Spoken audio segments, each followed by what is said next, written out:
When I glanced around, I found myself in an elegant Japanese-style room.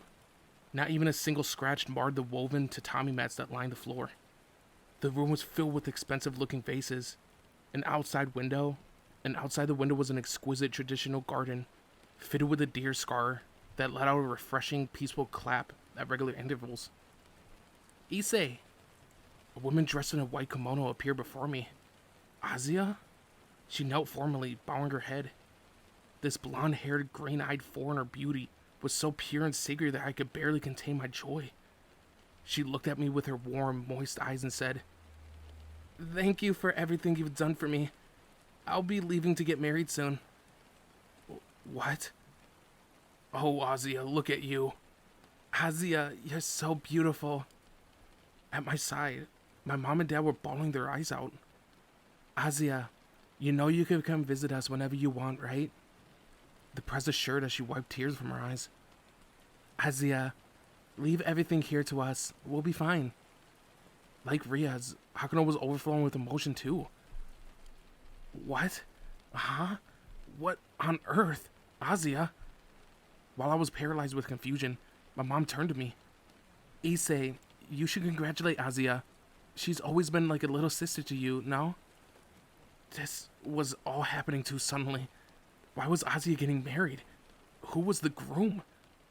As if in answer, the one guy that stolen my Azuya's heart made his entrance. A shoji door slid open, and a handsome pretty boy entered the room. It's a pleasure to meet you. I suppose I should address you as my brother-in-law. I'm Theodore Astaroth, an incredibly wealthy, high-class demon. You can entrust Azuya to me. I'll satisfy her. You can count on that. With those words, he struck a handsome pose. This was one of those high-class demons that we met the other day. He was the heir to the House of Astaroth and a part of the same family as Demon King Beelzebub. Ah, right. Now I remember. Theodore had proposed to Azuya out of nowhere at the end of the summer break, right after we returned from the underworld. Look how gorgeous he is. I'm so relieved. Yep, and he's rich too. Maybe he'll be able to look after us in our old age, eh? This was unbelievable. Did my parents even know what they were saying? It's such a relief to know that Azuya will be with Theodora. I know she'll be happy with him. My thoughts exactly. Even my two great sisters, Riaz and Akano, were nodding along to it all. Weren't they really okay with this? Seriously? Now then, Azuya, it's time for the ceremony. Let's take our first step towards a bright future together. With that, Theodora took Azuya in his arms, carrying her like a princess into the ceremony hall. Hey, you! I haven't given my blessing yet! I called out before taking off after them. Seemingly unconcerned, Azuya merely waved back at me. Issei, thank you for everything. I'm so happy now. Uh-huh. Hold on. Wait. Azuya, your brother doesn't approve, though. I tried to give chase, but I couldn't reach her in time. No, Azuya, my beautiful Azuya, was about to become someone else's wife.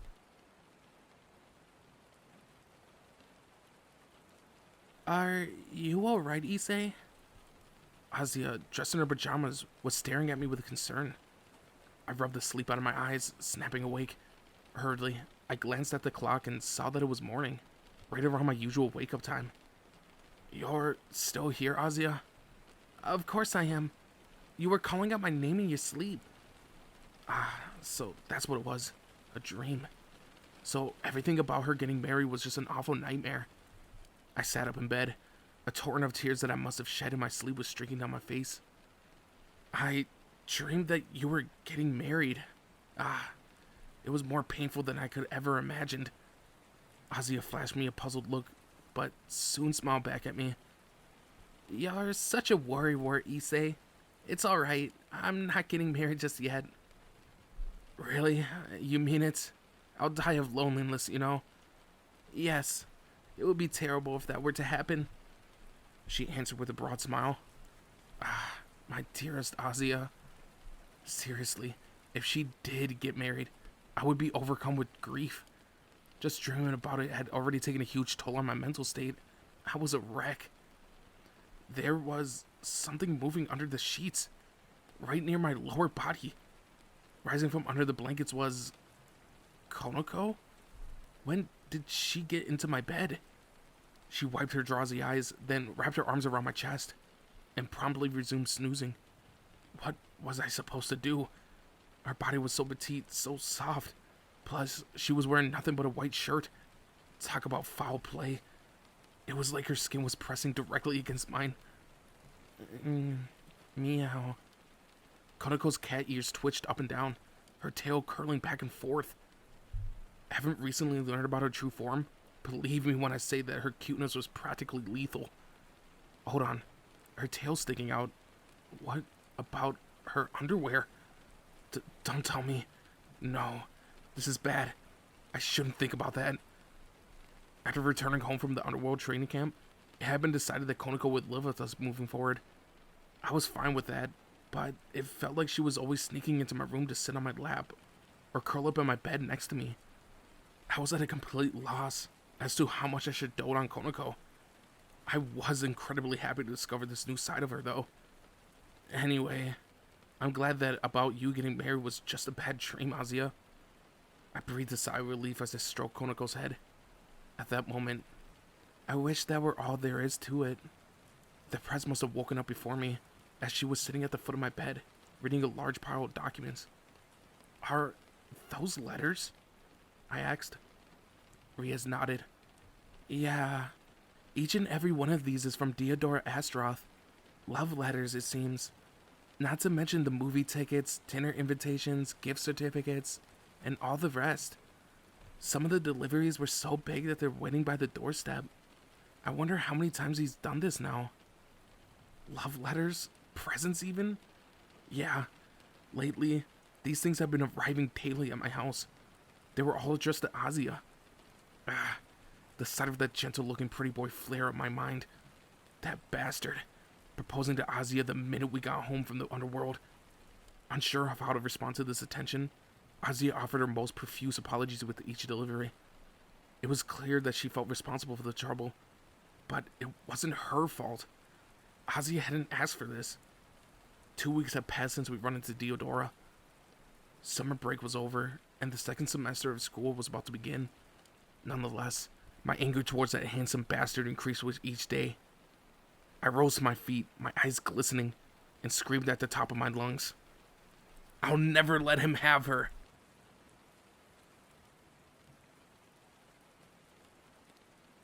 With autumn on its way, classes had started up again. The inauguration ceremony to welcome the new term concluded without incident, meaning that the next item on agenda at Kuo Academy was preparing for September Sports Festival. Additionally, this time of year never failed to exhibit a certain phenomenon that always bugged me. The number of my classmates who managed to come out of their shells over the vacation, reaching new levels of accomplishment and refinement, was always on the rise. In other words, they had their so-called summer debuts. A great many of my peers used that time off as an opportunity to embark on a bold change of image. While, strictly speaking, the number was way less than last time when I had been in first year. But there was still plenty of them this time around. Numerous guys had gone to beauty parlors and returned with new hairstyles, and many girls adopted over-exaggerated cutesy looks. Classmates who were previously dull and unremarkable returned for the second semester with new eye-catching visages. I had been so taken aback last year, and so jealous. I wanted to come out of my shell. I was a male high schooler, just like the others. I wanted to dye my hair and dress up and flirt with girls, at least once. Maybe then I'd finally be able to boost my popularity with the ladies. Summer was the best chance to change your image and make progress towards high school guy's ultimate goal. Yeah, to get a girlfriend. And that's how you graduate from your virginity, right? Summer is practically a brick wall to guys like us. My glasses wearing buddy Motohama remarked with a nod. He was one of the two negative influences in my life. Hey, Motohama, did you get the information that we talked about? I asked. Another nod. Yeah, Matsuna's just double checking it now. Hey, Issei, Motohama, I've got it, declared the second negative influence of my life, as he barged into the room with impeccable timing. Yeah, judging by his reaction, it sure looked like he had. You were right. Yoshida in the class next door did it over the summer, and with a third-year girl. Damn him. Motohama and I spat back hatefully. So it was true. That bastard Yoshida. Not only was he strutting around with a flashy new look and struck-up attitude, he also lost his virginity too. Rumor has it that Uba in our class did it with the first year as well. Seriously, Uba? I glanced around, only for the man in question to give us a wave and flash us an invigorated grin. Damn him. That cursed post-virgin. And what kind of world was it fair for him to throw away his chastity so easily? I wanted to get rid of mine. Since the beginning of the second semester last year, my two buddies and I have been gathering intel on what our peers have been up to during the vacation.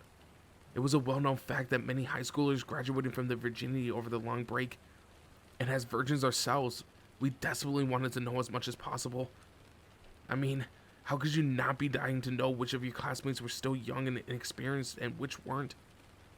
According to our information, the percentage of guys who had learned the carnal pleasures of sex had gone up this year compared to last. In other words, most of the guys in our class had already done it. For high school guys like us, whether or not you got to sleep with a girl was a matter of status. And I hated the way those post-virgins looked down on people like us. Their eyes said it all. Ah, that poor soul. Still doesn't know what it's like to have a woman. Damn them all. I laid my face down on my desk, clutching my head. It wasn't supposed to be like this. I'd had a plan.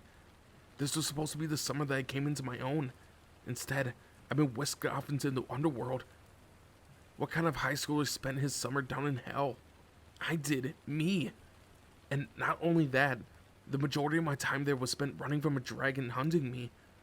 Sound unbelievable? Of course it does. If I went around telling people that my precious second-year summer break had been wasted and embroiled in a bitter life-and-death struggle with a literal monster, they'd lock me up. In the end, the only erotic thing that happened during my summer break was our trip to the hot springs. That was it. Sure, that alone was fantastic to what I once had, but the true pleasure beyond that should have been easily within reach. My first time with the Prez, getting into bed with Akano, making a baby with Zenobia. I hadn't been able to do a single one of those things in the underworld. Fortunately, neither Matsuda nor Motohama had experienced anything during the break either. If they had reached the stage before me, I would have killed myself. Seriously. Greetings, cherry boys, a prospector girl stated, snickering as she looked down her nose at us. Kiryu, have you come to laugh? Motohama questioned, indignant. Our assailant nodded. Knowing you three, I was sure that you would have had an eventful summer. Shut up. By the way, Hiono, Kiryu said, turning to me. Ozzy has been acting a little distant lately. I don't suppose you know why. I did. It was because of Diodora, no doubt. Even I could recognize that much. She was acting unusually flustered during class, panicking whenever the teacher asked her a question, trying to read her textbooks upside down, that sort of thing. That said, she was laughing like normal with the other girls right now. Ozzy was one of the most popular figures in class, among both boys and girls. It was easy enough to understand why. Not only was she an incredible beauty, just talking to her was enough to heal anything afflicting your soul. Some of the boys liked to talk to her more for that sense of healing than to confess their love. Rather than approaching her out of desire, they sought her out to find sense of comfort. I couldn't blame them. I also felt at ease whenever I was with her. Realizing that I was watching her, Ozzy waved to me. She flashed me a smile, yet there was something undeniably awkward about it. Yeah, she's worried, all right. Diodora's proposal had left me at a loss. As I sank in thought, Kiryu stared down at me in suspicion. What is it? I questioned. Oh, nothing. It seems to me that you're having more luck with girls this semester. Seriously, why? Your face is more serious now, and with my eyes, I can see just how sturdy your body has become. Some of the girls have even started calling you a little wild. So that was it. I ran my hand over my cheek. I couldn't deny that I was a lot more fit and muscular now. That was what happened when you passed through the summer training with a dragon. Admittedly, I got into survival mode during that time. Still, wild, huh? I see. I guess people had noticed then. Perhaps my charms had leveled up? Was I finally reaching some female eyes? I've been working out. Well, you might even say that I've grown over the summer. I admitted with a grin, cupping my chin in my hand. Kiryu's shoulders slumped. If only you weren't so full of yourself. What's with that look of disappointment? I didn't get it. Everyone, this is big. All of a sudden, one of my classmates dashed into the room. What's going on? He took a mouthful from the bottle of mineral water that one of his friends had in him, calmed himself a little, and then announced so that everyone could hear. There's a new transfer student. A girl. There was a momentary pause, and then the whole class erupted in shock. It may be an unusual time of year for it, but we'll have a new face in our class starting today. So announced our teacher. Immediately, the whole room bubbled with excitement. I mean, seriously, it was a girl. Getting worked up was only natural. Some girls were probably taken aback by this reaction of us boys, but even they were curious to see who the new addition would be. Alright then, come on in. Our teacher instructed. The door slid open. Whoa. Swallowed a cry of joy from the guys. A tall, chestnut-haired beauty entered the room. I, however, was far more shocked than thrilled by her appearance. So much so that my eyes all but popped out of my face. Glancing across the room, I noticed that Zenobia was just as stupefied. It was a perfectly natural reaction. Anyone who recognized this girl as we did would have been equally as stunned. The chestnut-haired transfer student bowed her head and introduced herself with a soft smile. She was wearing a glimmering necklace around her throat, a crucifix. Unlike the last time we met, her hair was done up in pigtails now. But there was no mistaking her identity. My name is Irina. It's a pleasure to meet you all.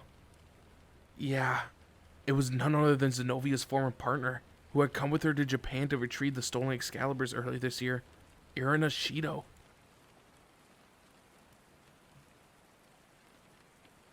Come with us for a minute, will you?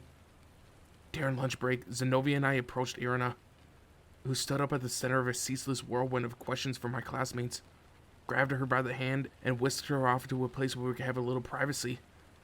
Irina was a childhood friend of mine. She had moved overseas back when we were both kids, where she had received the blessing of a Protestant denomination of the Christian Church and became a holy sword user. She had returned to our hometown with Zenobia a few months ago, after several of the Excaliburs had been taken from the church by one of the fallen angel leaders. Zenobia had become a demon in Rias' familia after learning of God's demise, remaining with us in Japan. Irina, however, had returned to the church's headquarters. We haven't seen her at all since then. To think that she would pop up here of all places. Yeah, I was shocked, alright. Completely flabbergasted. This didn't mean that we're enemies now, did it? I mean, the three great powers had agreed to a peace treaty, so what was she doing here? Howdy, Issei, Zenobia. What? She had caught us both in a wide-armed hug. Zenobia, I'm so glad to see you're well. Things might be a little awkward between us now, given our new positions, but I'm still happy to see you. Yeah, it's been a while, Irina. It's good to see you too. But is this supposed to be some kind of punishment? I mean, that cross around your neck kind of hurts. Nonetheless, Zenobia smiled at her old companion. A reunion of the former Holy Sword duo. While I was busy sorting out my thoughts, Zenobia piped up with the first question. What are you doing here? Yeah, it was a simple thing to ask, but clearly the most important. I've been transferred here on Archangel Michael's orders. I'll tell you more after school. You're all based in the old school building, right? Zenobia asked with a cute wink. I pulled out my cell phone and hurriedly typed a message to the prez. Did you know that Irina was here? It wasn't long before I received a response. Yes, it was decided at the last minute. I'll explain after class. In the meantime, keep her company. She is still a transfer student after all. So Riaz did know. Of course she did. The school was practically her fortress. There was no way that Irina would be able to just stroll in without the prez knowing. I would just have to wait and find out what my old childhood friend was doing.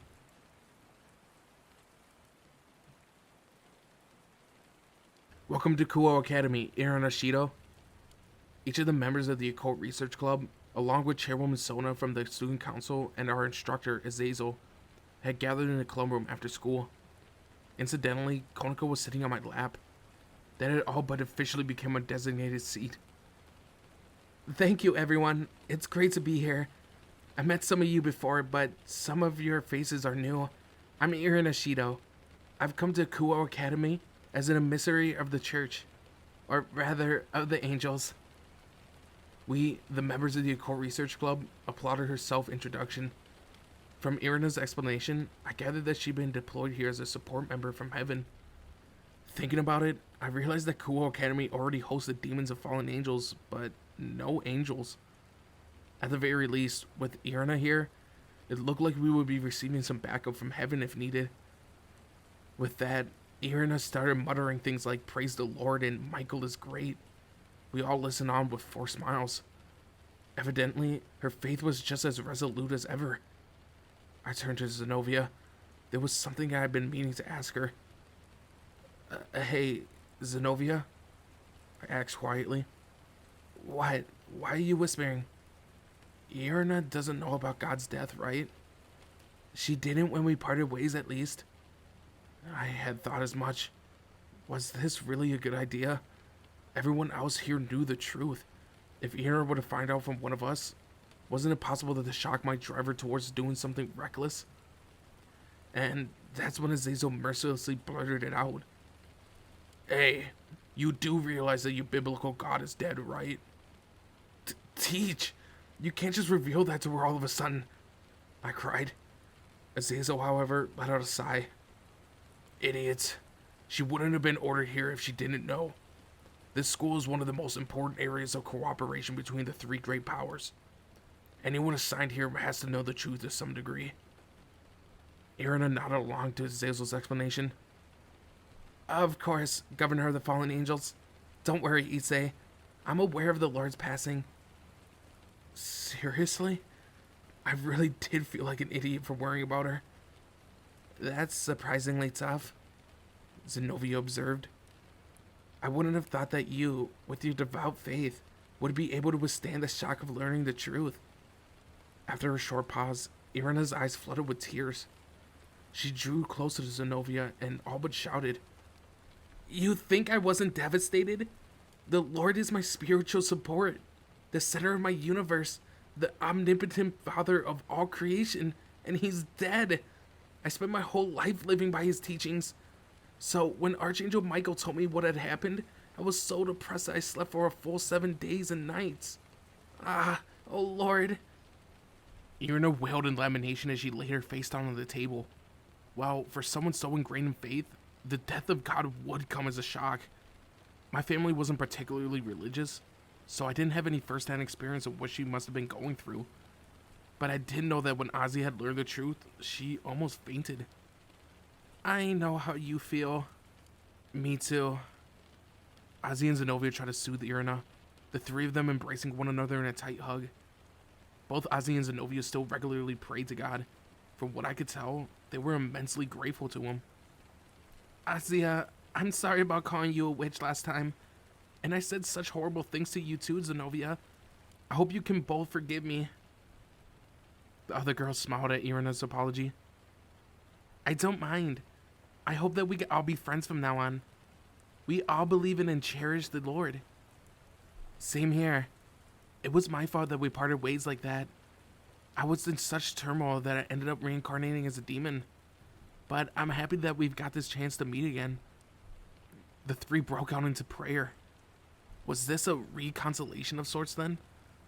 It had been a long time coming, but I was glad to see the rift between them beginning to heal. So long as they were happy, that was all that mattered. Perhaps this was the birth of the church maiden trio? That said, two of them were demons. I'm guessing you're Michael's messenger, Azazel asked. Irina nodded. Yes, Governor Azazel. Archangel Michael was worried there wasn't anyone representing heaven here. He believed the lack of local staff was an issue. Yeah, he mentioned something like that when I spoke to him as well. The great powers of heaven and the underworld are all operating here, but the only ones on the ground are Ria, Sona, and the other familiar members, and a few others, myself included. That's enough to keep things functioning, but Michael is so uptight that he wanted an agent of heaven to stick around too. Heaven's already providing more support in form of their backup system than we could possibly ask for. I told him he didn't need to bother, but he obviously sent you regardless. Azazel let out a resigned sigh. So that's how it is. It was a little strange that there were only demons and fallen angels here, so it made sense for heaven to want to send one or two of their own to keep an eye on things. That said, the Prez's fortress was really starting to feel crowded. At first, there were only been a few demons. Now fallen angels and members of the church were laughing over idle banter in the same room. You never knew what life had in store, huh? The Prez seemed a little disconcerted earlier, but it looked like she was coming around to the idea after having discussed it with her brother, the Demon King Sirzex. There were undeniable benefits from keeping someone from heaven around, and Rias' involvement in all this was pretty prestigious responsibility. Irina suddenly rose to her feet and put her hands together in prayer. At that moment, her whole body enveloped in a flash of light, and brilliant white wings sprouted from her back. Huh? She looks just like an angel. No, hold on. She is an angel. Everyone else present watched in shock, except Azazel, who was unfazed. Irina Shido, huh? Have you been angelized? Angelized? Is that even possible? I gawked. Azazel shrugged. No, there's no record of such a thing. That said, scientists from heaven and the underworld were working on theories about the concept a while back. He narrowed his eyes in thought while staring at the luminous wings. Irina nodded. Yes, Archangel Michael gave me his blessing, and I was reborn as an angel. Apparently, it was made possible by adapting technology received from the demon and fallen angel factions. What on earth? When had the corporation among the three great powers reached such a level? I had heard that the angels hadn't been able to reproduce or increase their numbers since God's demise. But if they could reincarnate humans to bolster their ranks, then that issue seems solved. So, Irina was an angel now. Demon, fallen angel, and angel. Kuo Academy now had all three sides. Irina continued to explain. The four great seraphs, along with another 6 noteworthy ones, devised a system to each recruit 12 brave saints, ranking them from ace to queen. The role of king is reserved to an angel leading the team. Azazel was following Irina's words with obvious interest. He loved talking about new technologies and that sort of things. I see. You took the demon evil pieces system and merged it with an artificial sacred gear technology that we fallen angels devised. Damn, you sure didn't waste any time putting it all to use, huh? I guess the demon system was modeled on chess. The angel one is based on cards. Well, a trump is what you call a promoted card in a trick-taking game. So, I suppose that makes sense. With God dead, there's no other way to make pure-blooded angels. This is a way to rebuild your forces. Basically, the angels had devised their own version of the evil pieces system. Who'd have thought that was possible? If that's how it works, there should also be a joker somewhere in a set of cards. A particularly powerful figure, and the 12 members that are also modeled after 12 apostles, I take it. That archangel sure knows how to keep things interesting. Azazel began to chuckle to himself under his breath. He did like to read into these things. Hey, which card are you, Irina? I inquired, curious. I'm an ace, she declared, puffing out her chest. I'm honored to serve Archangel Michael. I don't mind if I perish. The Lord might have passed, but living as Archangel Michael's ace is purpose enough for me. Her eyes were positively sparkling. There was even a large letter A on the back of her left hand. Oh, so Michael gave you a new lease on life? I muttered with a sigh. It's preferable to her losing her mind, Zenobia answered by my side. Well, that was for sure. Working under a new master was better than falling into despair over the loss of God. Also, Archangel Michael said that he was researching whether he could stage a kind of rating game between evil pieces and brave saints in the future.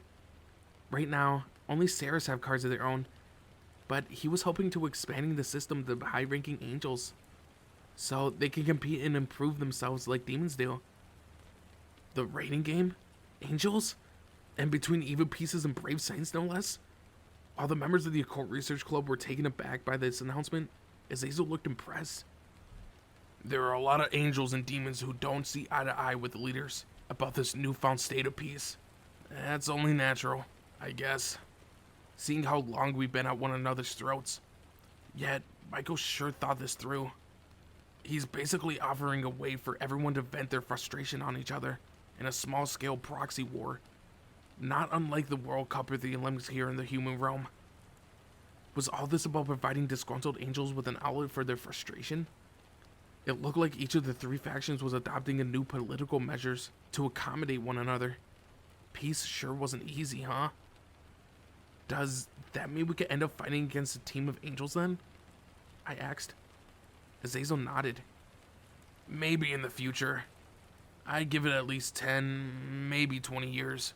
You rookie demons should be able to enjoy yourself playing before then, I wager. 20 years? That was a long time to wait. But then, demons and angels did have long lifespans. Sounds like it would be interesting. Chairwoman Sona remarked coolly, her enthusiasm plain to see. Interesting. Very interesting. Kiba looked equally excited by the prospect. Our familia's ace was raring to go. Churches are scary. Casper wore a conflicted expression. According to the rumor, as the peace treaty didn't include vampires yet, the Christian church was still conducting vampire hunts. Indeed, the church's teaching hadn't changed in any visible way. Despite our new alliance, they were working behind the scenes to cooperate with the demon and fallen angel factions, however. I hadn't heard anything about them setting up dedicated teams to prevent any new forms of evil from arising. Both Rias' Familia and Sona Citris had been granted authority to arrest anyone from any of the three factions we believed presented a threat. Admittedly, even with that right, I wanted to avoid the situation as much as possible. We were all starting to get along now, after all. Nothing beat peace. I was just glad these new brave saints wouldn't affect rating games for the time being. We had enough on our plate just dealing with the other young high-class demons. I think that's enough discussion for now, Chairwoman Sona declared with a smile. What do you say we get our welcome party for Ina and Shida underway? Irina glanced around at each of us once more. Demons, everyone. I've been your enemy up until now, and I've even destroyed some of your kind. However, Archangel Michael says that we all need to be friends from now on, so I really, really want to get along with you all. Truly, I do. I'll do my best as a representative from the church. I'm looking forward to working with you all. And with that, Irina entered the ranks of Kuo Academy. The members of the student council soon joined us to hold a festival welcome for our newest student.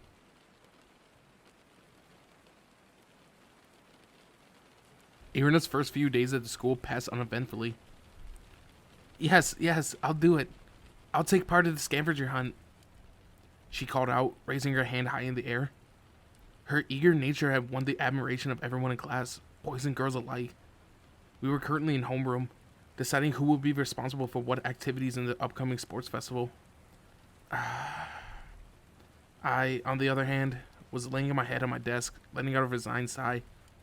For some reason, arrangements had been made for Irina to live in my house.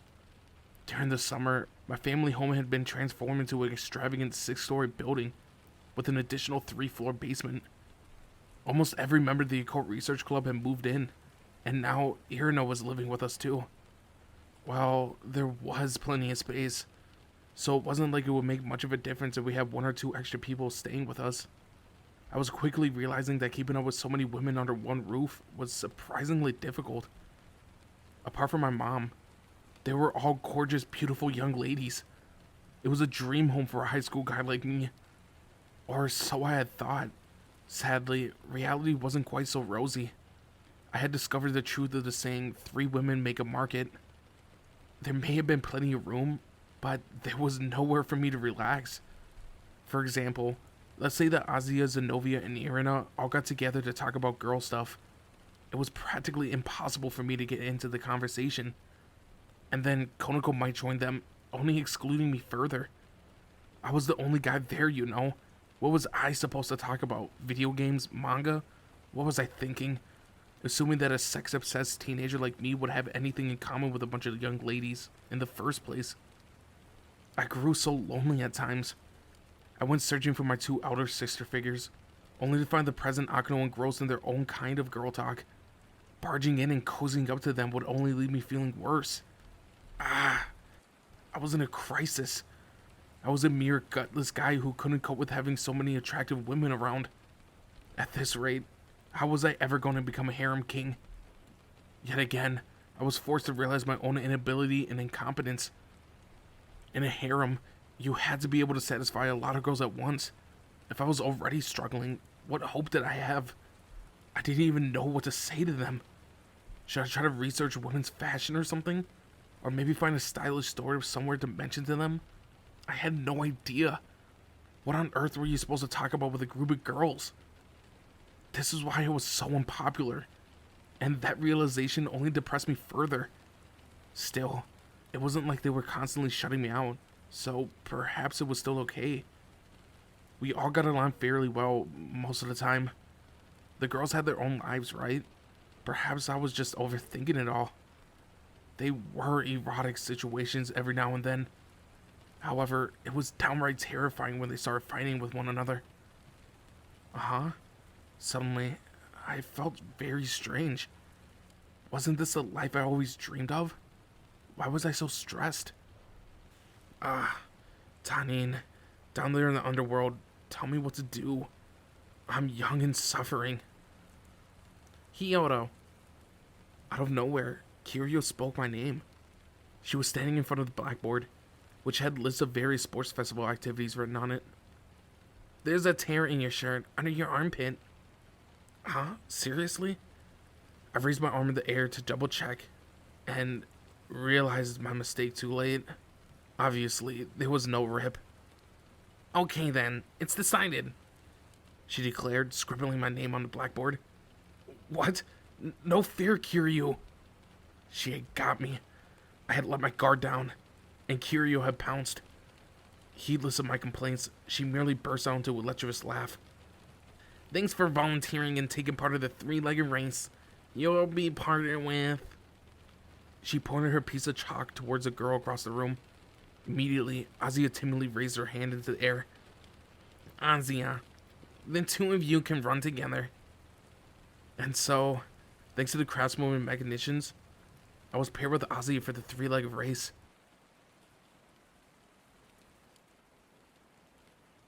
The following day, everyone in the academy started practicing for the sports festival. My classmates and I changed into our tracksuits and were practicing on the sports field. I challenge you to a race, Zenobia. Bring it on, Irina. The 2 former Holy Sword partners were both charging across the grounds, my classmates cheering them both on. Seriously, what were the 2 of them thinking? They were both so fast, all but tearing across the concourse.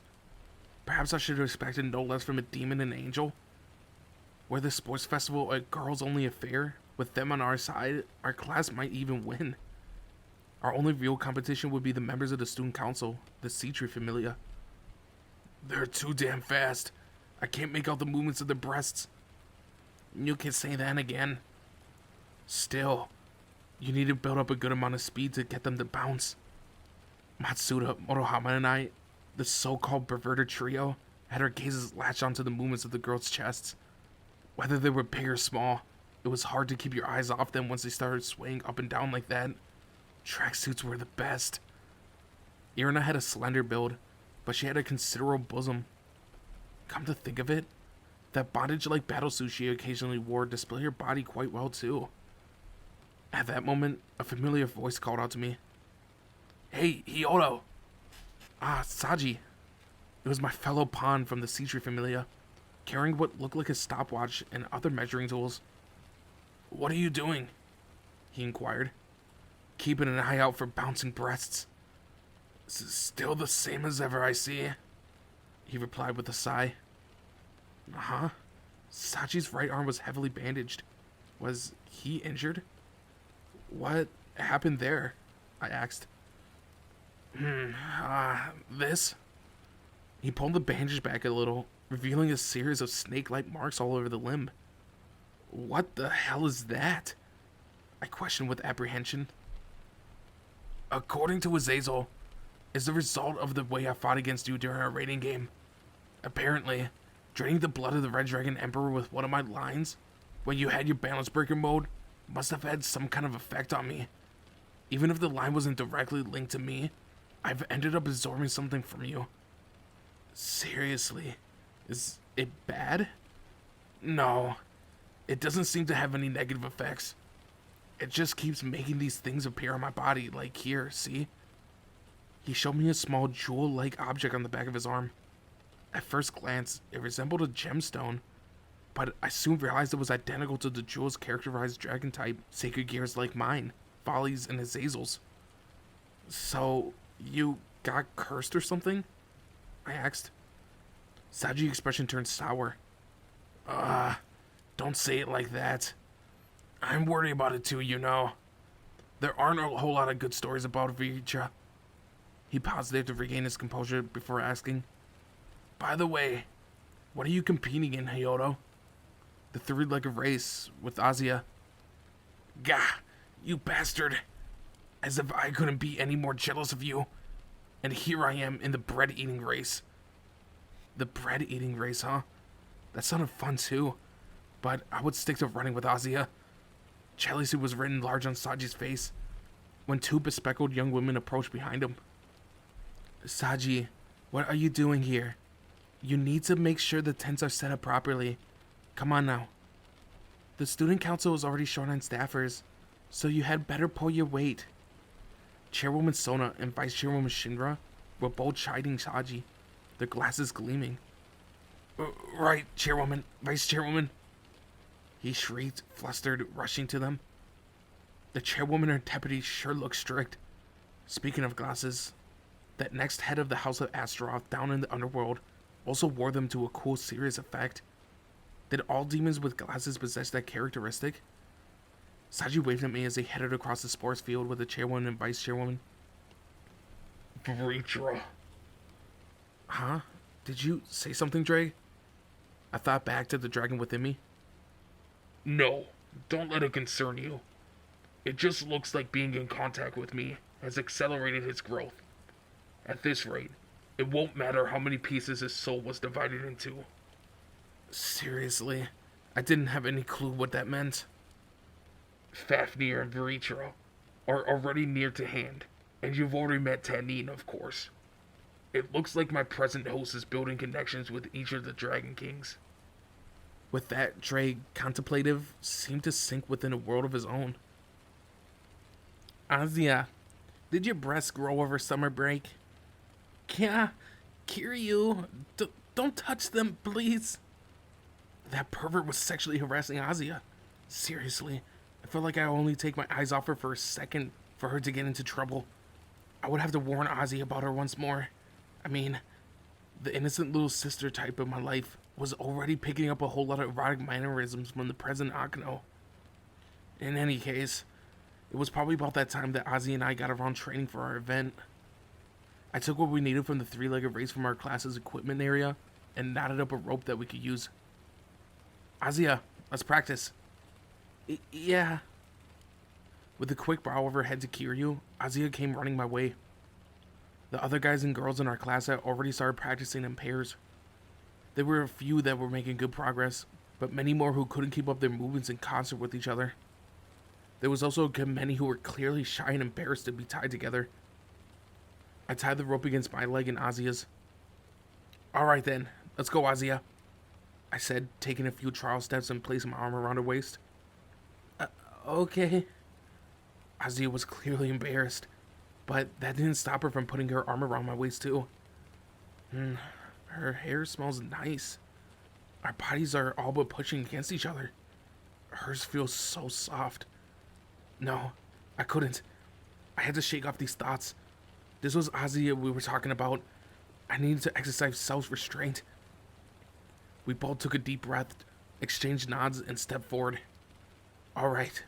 1, 2... Our legs got caught up together, our balance crumbling. I quickly caught Azia in my arms before she could fall to the ground. "Sorry, I guess I need to try to match your pace, Azia," I said. That was when I realized Azia's face had turned bright red. She looked to be holding something back. Huh? What? My right hand was cupping something delightfully soft. Without me realizing it, my hand had landed straight on Azia's breast when she had begun to fall. It certainly felt larger than I remember it being last time I saw it. No, I was wrong for feeling her up like this. I pulled my hand away from it. "Sorry, I didn't mean to," I apologized. What had I just done? Azia was important to me, someone I treasured, and I grabbed her chest, but it felt so good. "It's alright. I'm okay with it. Just tell me next time, please. I need to prepare myself." Was she saying that it was okay? No, Azia was misunderstanding. I hadn't meant to touch it. I stood there, self-loathing and a raging libido battling inside of me. Once I managed to slow my breathing, I said, Anyway, let's keep going." Okay, I'm sorry. I'm no good at sports." Azia looked crestfallen. "That's fine. The point is to match each other's rhythm. It's all about working in combination." Combination? Azia questioned with her head adorably tilted to one side.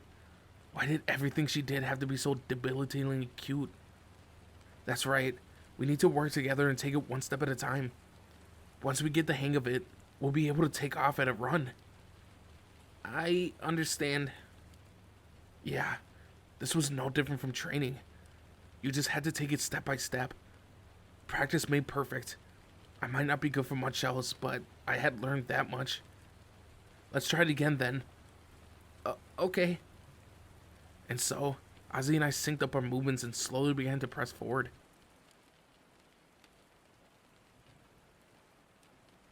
After school, I made my way to the club with Azia, Zenobia, and Irina. The other club members, the press included, had arrived before us, each of them wearing dark frowns. Huh? What's going on? Has something happened? I asked. "You could say that," the press replied with a nod. "Our next rating game opponent has been decided." Already? I had heard that there were going to be several matches among the 6 youth demon familias, starting with our recent bout against the Seidri familia. We were going to have to face each other sooner or later. I wasn't particularly surprised by that, but the press's next words were explanation enough for everyone's dour expressions. "Our next opponent will be Theodora Astaroth." That revelation left me speechless. Surely, this had to be some kind of bad joke.